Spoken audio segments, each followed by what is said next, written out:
Hello everybody and welcome back to Odin's movie vlog. I am the critic who is Cynic. Hope we're doing well, and today we're going to talk about Dark Phoenix's box office. And so of course I'm still doing my full box office breakdown over on the Geeks and Gamers channel, because we are going to have our full weekend estimates that are going to be dropping hopefully within the next, actually it should be dropping now, though of course anytime that there's a big Disney movie out, they always release their numbers really late, which is why normally it is much later that I actually do those videos. But I can talk about the Friday estimates because I think it really does tell a quite interesting story. And so what we have here right now is the fact that on opening weekend for two movies, Secret Life of Pets 2 and Dark Phoenix, one film won out, and that of course was A Secret Life of Pets 2. Secret Life of Pets 2, guys, beat Dark Phoenix, beat an X-Men film. This is when you know that X-Men's franchise is pretty much dead in the water, and also it kind of helps to explain why Disney might be pushing the X-Men back another 5 years or so. I think that they didn't have to push it back that far, but I think that they realized that Fox and what they've done with the X-Men franchise, especially since last couple of years of Apocalypse, which was a terrible film, that they've realized, okay, yeah, we kind of might need to start to rethink things. Now, I'm not going to say that it's totally Fox's fault, because remember, that Disney took over before Dark Phoenix came out. That Disney was actually, it has been said, it has been confirmed that Disney did have a hand in bringing about a change of the ending because of its similarity to another Disney product. And so we have these things known. We know that they tinkered around with it a little bit, and so it helps to explain why, one, the film was probably not going to be all that great in the first place, but also why it was probably made worse by having that infiltration, you could say, of Disney into the actual brand itself. But this is really pathetic.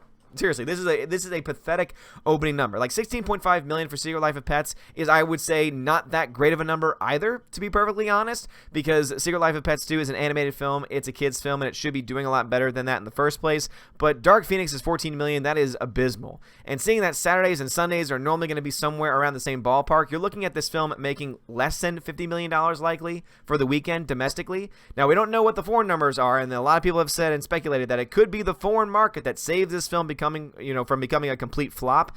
But I could say that there is a world, a very, very, very likely world and scenario where Dark Phoenix barely breaks the $100 million range domestically, which for this kind of a film, for this type of a X-Men film, is just downright abysmal. One of the lowest of any X-Men film. It's already one of the lowest ranked as far as audience and critic ratings of all the X-Men films, and it downright should be, because it's not a good film. It is a very poorly put together film. It is very poorly paced. It is very poorly written, and then it's also just got crazy, really stupid moments that are thrown in out of nowhere. It really does just seem like Fox just didn't care anymore, and then when Disney came in, they said, oh, but we kind of still want to put an agenda item in there, so go ahead and have, I'm losing my thoughts on these characters now, but have Jennifer Lawrence's character, have Mystique go ahead and say, and you know what, the women have been carrying the men for a while now, maybe we should call it the X-Women, so that way they could actually have those behind-the-scenes stuff where people say, oh, we might actually be dropping the name, it might just be X-People anymore, because, I mean, X-Men is just so non-inclusive. But when everything's said and done, Dark Phoenix is doing abysmal at the box office, but also what I find interesting is how little confidence they had. Remember that Fox may have started this project, but Disney is the one that took ownership, and Disney decided to put Dark Phoenix in 3,721 theaters. Look how many more theaters Secret Life of Pets was put into. Now, one could argue that had they put Dark Phoenix into more theaters, that it would have had a good chance of winning at the box office, but what that tells you is that they had very, very little confidence in this film doing very well, to the point where even Aladdin in its second week out is still available in more theaters than what Dark Phoenix is doing. And Aladdin, of course, is doing so much better than what anyone may have expected, what anyone may have possibly been able to predict going forward. So Dark Phoenix right now at this point in time is a box office bomb. It likely will, unless those foreign numbers come in and tell us a very different story, but I just don't really think it's going to be enough, especially if Dark Phoenix is going to be barely a $100 million film here domestically. It really does look like, and it really is, a very sad ending to what was a very interesting and up and down franchise. And I would say that that is the best way to describe the X-Men franchise, because you had X-Men 1, you had X-Men 2, and they were both great. Then you had X-Men The Last Stand, and it was, X-Men The Last Stand. And then you had X-Men Origins Wolverine when they decided to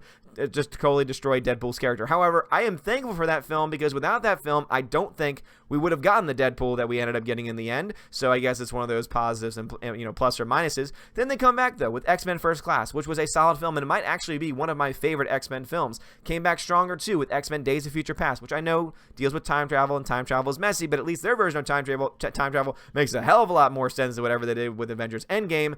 Then they come out with X-Men Apocalypse, which just downright was abysmally boring and awful. And then of course now they come out with Dark Phoenix, which is also abysmally boring and just not that great either. Now I would not say Dark Phoenix is the worst of them, worst of the films overall. I would actually put, to be honest, I would put movies like Last Stand, and I would even put Apocalypse below and down below Dark Phoenix because of how much I don't like this film. So it's been a while since I've seen Apocalypse. So maybe if I saw Apocalypse again, maybe I would like it a little bit more than what I do now.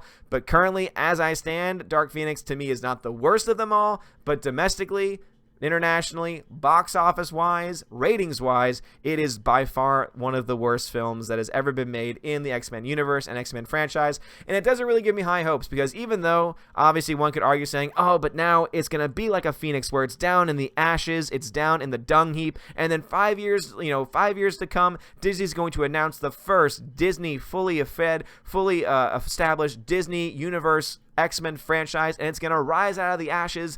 But by that point, everything's going to be so SJW identity politics, then I don't really think that X-Men is going to be even worth seeing anymore. Not to mention, what if they just decide instead to take their X-Men franchise that they now own and just make it into a series, which is something that's a rumor that's going around. There is a rumor going around that they do plan on turning it in. There's a report. X-Men, the animated series creators are planning to pitch Disney to continue the series on the streaming network. So could it be that while this 5 years is going on, that they decide to do an animated series version? Could it be that this is where the X-Men live for the foreseeable future? It's definitely a possibility, especially with Dark Phoenix making abysmal numbers and, really just losing out at the box office. It doesn't even list how much they made this film for. Let me see if I can just pull that up for you guys real quick, because that does honestly make a huge difference depending on how much a film actually costs. So let's see, Dark Phoenix production budget. This film cost a whopping, wait, that can't be right. Are you kidding me? Oh boy, Dark Phoenix cost $200 million. Oh my goodness, it cost $200 million to make this film. $200 million to make this film. Take into account marketing, meaning that the entire cost of this film was around $300 million. Take into account that films don't get 100% of the box office receipts, only about maybe 60% or so. This film would need to make well north of $500-600 million just to break even. This film would be lucky to get to that point. This could be the biggest flop of the year if these numbers hold, if these numbers are actually accurate. Let me see. Have we got our box office update numbers? It does not look so. We are still stuck at that $14 million number, which is still an abysmal Friday opening. But guys, what are y'all's thoughts about this? Have you seen Dark Phoenix? Do you think it's as bad as people say? Do you think this is going to be the lowest grossing X-Men film of all time, especially when you adjust for inflation? It really just does seem that way. And really all I can say about this film is that it is a giant bore that wastes so many talented actors and actresses, and they could have done so much more. If this is going to be the last time that we see James McAvoy, the last time we see Michael Fassbender, the last time we see Nicholas Hoult, Ty Sheridan, all the time, even Jessica Chastain in this movie is wasted. If this is going to be the last time that we see those people on screen portraying those characters, I'm going to be very upset by that, because they have been rocking it ever since First Class, and it's really sad that they have to end on this very dour and sour note, and I know I love to rhyme there, and man, it's really sad to see this film franchise go the way that it has. But anyway, guys, what are y'all's thoughts about this? Let me know in the comments below. Also, guys, thank you so much for all of your support on yesterday's stream. We have indeed turned off super chats for all live streams, so therefore I'm asking, and obviously I'm asking and reaching out to you to help support in any way you can. If you want to support through Subscribestar, through Patreon, through PayPal, or also even through Streamlabs when we go live, really everything, every little bit helps. Every little bit is a great way, because again, super chats used to be a very good way to make money here on YouTube, but the problem, of course, as you all know, is that YouTube takes 30% of every single super chat, which means that there's a large chunk of the money that you guys donate that does not go to me. There's a large chunk of the money that does not go to me, and instead goes to YouTube. And if YouTube is going to continue to act in the way that it is, while it's demonetizing channels that don't even break any of the guidelines that the channel actually sets apart, then obviously I think that we should start to take money away from them. And what's the best way to do that? Limit the amount of revenue that they can receive. Anyway, that's just my thoughts. Thank you for your support, guys. Love you all so much. Have a wonderful day, and as always, God bless.